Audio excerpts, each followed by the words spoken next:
டேய் நல்லா கொட்டிக்கோ. வேலைக்கு போகணும் சம்பாதிக்கணும்ன்ற ஐடியாவே கிடையாது. ஏத்து விட்டு பையனை பாரு, அவன் வேலைக்கு போய் அவன் குடும்பத்தை காப்பாத்துறான். நீ தான் இருக்கிய தண்டத்துக்குன்னு. அவன மாதிரி இருக்க கத்துக்க.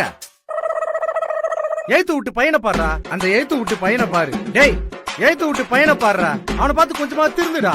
அவன மாதிரி இருக்க கத்துக்க, அவன மாதிரி இருக்க கத்துக்க. அப்பா டேய் என்னடா கோலம் இது? நீங்க தானே சொன்னீங்க எழுத்துட்டு பையன மாதிரி பக்கத்துட்டு பையன மாதிரி மேலுட்டு பையன மாதிரி இருக்குன்னு. ஆமா, அதுக்கு என்ன அப்ப? அவன் தான் ஒரு பொண்ணு இது கல்யாணம் பண்ணிட்டான். சரி அதான் அவன மாதிரி நானும் இது கல்யாணம் பண்ணிட்டேன். யாரு அவனா? அவன் தான். அதோ பாரு மச்சே. சொல்லு மச்சி. Happy married life. Same to you மச்சி. இனிமேலாவது உங்க பசங்களை பக்கத்துட்டு பையன் எகுத்துட்டு பையன் மேலுட்டு பையன் கம்பேர் பண்ணாம இருங்க.